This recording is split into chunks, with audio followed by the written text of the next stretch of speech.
going to look at solving the Laplace equations, and we're going to use that to analyze the streamlines or flow underneath the sluice gate. So here I've got the Laplace equation for continuity, which is just grad squared multiplied by phi, where phi is your, psi, where psi is your streamline function. The streamline function is just a function where the contours are parallel to the velocity. Okay, so let's set this up. Well, our boundary conditions are going to be Dirichlet around all but one of the boundaries, and that is going to be on our eastern side, where we say the flux is in the x direction is 0. Okay, so let's start off. So there's 0 velocity at the top. This seems obvious. Okay, and then I'm going to enter some values for the streamline or the velocity distribution in the vertical direction. So I'm just going to enter, for example, 0 and 1, and that's going to go up to, let's say, 29. So at the bottom, we're measuring a velocity of 29 meters per second.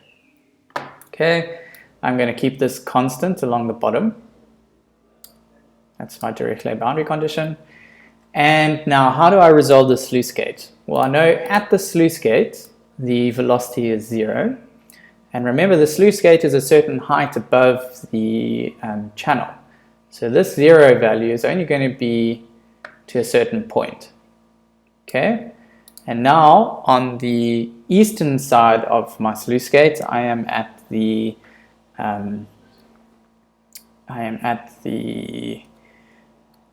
atmospheric boundary, so I'm going to assume that this value on top here is 0. And my flux boundary condition is going to be across these two cells here. Okay, so let's go and solve this using our Laplace operator that we've seen before, and we're going to use iteration, which is Liebman's method. Okay, and because we've got a Dirichlet boundary condition, we can just formulate the Laplace operator like so, and we can drag this across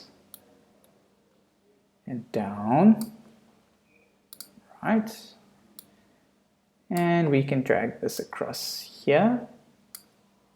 Okay, now we've got a gradient boundary condition, so let's change that to 2 times our preceding cell plus the surrounding,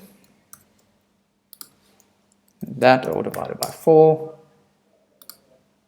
and drag that down. All right.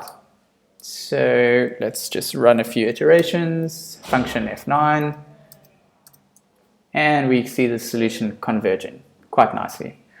Okay, so we can kind of see just by the numbers the shape of our sluice gate, but let's view this as a graph now to look at the streamlines. Okay, so now we're going to insert a surface plot. Let's move this surface plot to the side here, and I'm just going to increase it so you can see what it looks like. At the moment, it's a little bit cumbersome, so let's format the rotation and get it into something that we can see. Okay, so I want to look straight down onto my sluice gate, and let's rotate the x direction and change our perspective. So now we are looking straight onto our sluice gate, which is exactly what we've got here. So zeros, the value of 0 at the top, you can see the sluice gate and you can see the streamlines. Although here we are plotting quite a large contour, so let's change that. So we need to go to the vertical axis and change the major units.